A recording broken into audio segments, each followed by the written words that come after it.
Hello student, the next part of alcohol, phenols and ethers is the nomenclature of phenol and ether. In the previous video, the nomenclature of alcohol was explained, and in the same line we are discussing about the nomenclature of phenols. And you know very well, in books the nomenclature is given, but the numbering and how the names are decided, it is not given. So it is very necessary to note down the notes. यानी हमें notes लिखने की जरूरत क्यों होती है? क्योंकि कुछ चीजें बुक्स में दी हुई नहीं होती है जो कि हमें पढ़ाई करने में बहुत ज्यादा इम्पोर्टेंस वो चीज रखती है, और वो चीज है नंबरिंग. फिनॉल्स में नंबरिंग का बहुत ही ज्यादा महत्व है और वो नंबरिंग हमने यहाँ पे किया हुआ है, इसलिए नोट्स लिखना जरूरी है. तो आप ये नोट्स लिख के रखिए. तो क्या है नोमेनक्लेचर फिनॉल का? हम यहाँ 8 एग्जांपल्स देख रहे हैं, और ये 8 एग्जांपल्स के बेस पे आप कोई भी एग्जांपल अगर एग्जाम में, एंट्रेंस एग्जाम में खास करके, रेगुलर इसमें तो इतने ज्यादा कुछ आते नहीं है, पर एंट्रेंस एग्जाम में आप कोई भी एग्जांपल का नाम डिसाइड कर सकते हो. तो देखेंगे हम स्ट्रक्चरल फार्मूला. जैसे ये OH यहाँ पे है, ये इसकी पोजिशन क्या होगी? नंबर 1 होगी. ये OH यहाँ पे कहीं पे भी रह सकता है, इसको हम कैसे भी घुमा सकते हैं. तो ऐसे अगर एक ही OH रहता है तो उसे क्या कहते हैं? फिनॉल. और कार्बोलिक एसिड जनरल नेम, उसका कॉमन नेम, और ट्राइबल सिस्टम जिसे कहते हैं नॉन सिस्टमेटिक. और IUPAC नेम क्या है? बेंजेनॉल और फिनॉल. फिनॉल दोनों जगह आ रहा है. ओके. देन सेकेंड, OH और CH3 अगर पास पास है ना, ये यहाँ पे हमने नंबरिंग किया है. नंबरिंग करते वक्त क्या ध्यान में रखना है? OH को नंबर 1 करना है, और जो भी डेरिवेटिव है वो जहां से नियरेस्ट आता है, जैसे यहाँ पे 2 हमने दिया है, अगर यहाँ पे ये रहता है तो 1 2 3 नंबर आता है. ये इसको ऐसा उल्टा भी लिख सकते हैं, इसको हम नीचे भी लिख सकते हैं, है ना. जैसे इसको ऐसे भी लिख सकते हैं, ऐसे राउंड भी लिख सकते हैं, अल्टरनेट और डबल बॉन्ड सिंगल बॉन्ड भी लिख सकते हैं. अगर यहाँ पे OH है तो ये CH3 यहाँ पे भी रह सकता है कि नहीं. तो हमें क्या ध्यान में रखना है? OH को नंबर 1, और ये नंबरिंग इधर से भी हो सकती है और इधर से. तो हम क्या करेंगे? नियरेस्ट पॉसिबल नंबर जहां से आता है, यानी सेकेंड, यहां से किया तो क्या है? बड़ा नंबर आएगा. तो इसलिए ये क्या हो गया?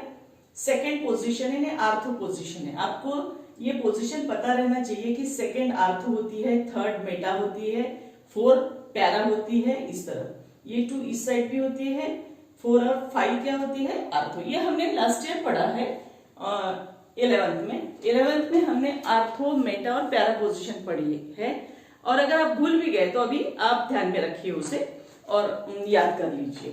तो यहाँ पे क्या हो रहा है? आर्थो पोजीशन आ रही है. ये जो सेकेंड नंबर की पोजीशन होती है, ये से उल्टा हो गया ये, इसलिए अपने को थोड़ा सा ध्यान में आने के लिए दिक्कत जाती है, पर ये कैसा भी आ सकता है एग्जाम में. तो यहाँ पे ध्यान में क्या रखना है? 1 और 2 पोजीशन. तो 2 क्या है? आर्थो पोजीशन है, ये वाली आर्थो पोजीशन है. तो इसलिए नाम है ओ क्रिसॉल. और 2 नंबर पे मिथाइल ग्रुप है, ये जो मिथाइल ग्रुप है ये 2 नंबर पे है, तो नाम हो गया उसका 2 मिथाइल, और पैरेंट कंपाउंड है फिनॉल. देन थर्ड देखिए, यहाँ पे ये OH यहाँ पे है, कैसे है? OH के अपोजिट NO2 है. ये ऐसे भी रह सकता है, ये ऐसे भी रह सकता है कि नहीं. इसको हम कैसे भी घुमा सकते हैं. हमें क्या ध्यान में रखना है? नंबर ध्यान में रखना है.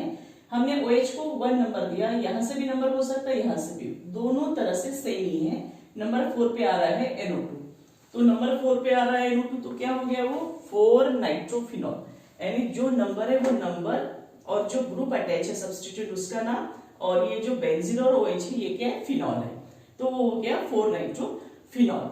और ये जो 4 नंबर की पोजीशन है पैरा पोजीशन है, तो पैरा नाइट्रोफिनॉल. अगर आपको ये आर्थो, मेटा, पैरा नंबर याद नहीं है तो आप यहाँ पे लिख के रख सकते हो कि आर्थो क्या है, मेटा क्या है, और पैरा की पोजीशन क्या है. ओके. देन फोर्थ एग्जांपल में क्या है? कैटेचॉल. ये नॉन सिस्टमेटिक नाम है, ये तो याद करना पड़ेगा. और ये बाकी सब जो नाम है यहाँ पे देखिए, सब इसमें बेंजीन है, यानी पैरेंट कंपाउंड क्या है? बेंजीन. डिफरेंस क्या है? नंबर का है. अगर 2 है तो डायर, अगर 3 है तो ट्रायल. बस इतना ही ध्यान में रखना है नंबर का. और ये नॉन सिस्टमेटिक तो आपको याद करना है. तो यहाँ पे देखिए, इसको 1 नंबर, ये 2 नंबर, इसको 1 नंबर, इसको 3 नंबर, ओके, इसको 1 नंबर, 2 नंबर, 3 और ये 4, तो ये क्या हो गया 1,4, तो इसका नाम हो गया बेंजीन 1,4 डायोड। ये नॉन सिस्टमेटिक आपको याद ही करना है। जैसे ये है, इसको नंबर 1 2 3 4 5, तो 3 और 5 इसमें क्या हो गया OH ग्रुप आया, तो 1 3 5 क्या हो गया ट्रायोड। देन इसमें देखिए तीनों पास पास है, हम यहां से भी नंबर डाल सकते हैं और यहां से भी, यानी 1 2 3 ऐसा भी हो सकता है, 1 2 3 ऐसा भी, इसे पैरागैलोन कहते हैं कॉमन नेम। और बेंजीन 1 2 3 ट्रायोड। अब ये जो आर्थो मेटा पैरा पोजिशन है कैसे ध्यान में रखना है आपको, अगर ये बेंजीन रिंग है, यहाँ पे OH है, तो ये 1 2 3 4 5 और 6, ये पोजीशन क्या है आर्थो, ये पोजीशन क्या है मेटा, ये पोजीशन क्या है पैरा। ये हमने पढ़ा है, मैं फिर से लिख के दिए हूँ आपको ताकि आपको ध्यान में रहे। ये भी आर्थो है, ये भी मेटा है। इन्हें नंबर ऐसे ऐसे उल्टा कैसे भी हो सकता है। In this manner, this is all about the phenol. The next nomenclature is ether.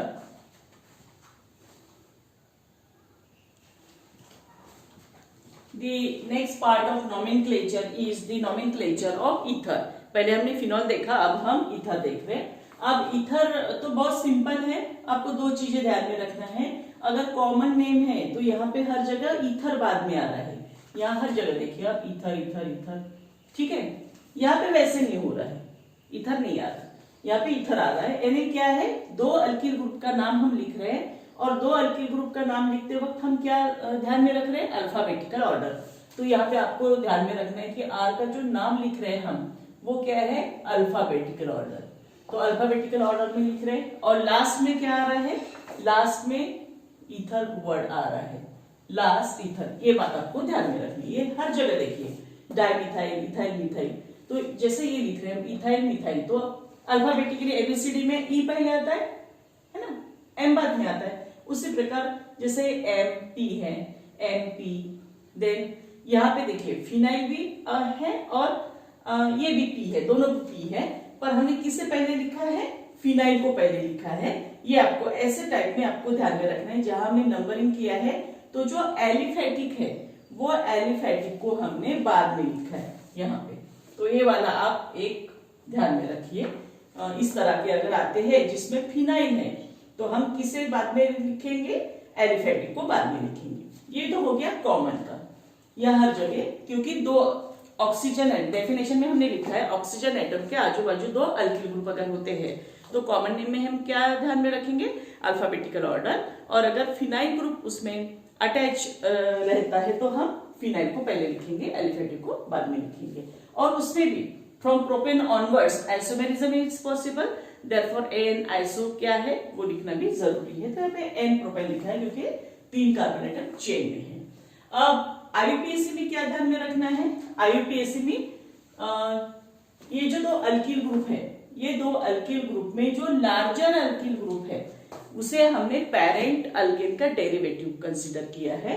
यानी यहाँ पे जैसे मीथेन है, यहाँ पे इथेन है, तो यहाँ पे ये जो इथेन है इसे हमने क्या किया, बाद में लिखा है और पेरेंट अल्केन का नाम लिखा है। तो यहाँ पे क्या ध्यान में रखना है, लार्जर अल्किल ग्रुप, इसको पेरेंट में लिखना है एज ए अल्किल, जो लार्जर अल्किल ग्रुप है। जैसे यहाँ पे तो दोनों सेम है, तो हमने क्या लिखा, मिथॉक्सी मीथेन, एक कार्बन एटम है मीथेन का डेरिवेटिव।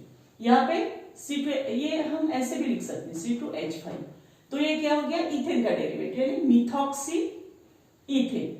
यहाँ पे क्या है, 3 कार्बन एटम है, प्रोपेन का डेरिवेटिव है। यहाँ पे 3C3H7 ऐसा नहीं लिखेगा, नहीं लिखा मिलेगा। क्यों नहीं मिलेगा, क्योंकि from propane onwards isomerism is possible, और आइसोमेरिज्म है तो वो फिर एन प्रोपाइल है, आइसोप्रोपाइल है। ये ध्यान में आने के लिए आपको वो स्ट्रक्चर ही देंगे। जैसे इसके बारे में ऐसा लिखा रहेगा पर इसके बारे में लिखा नहीं रहेगा।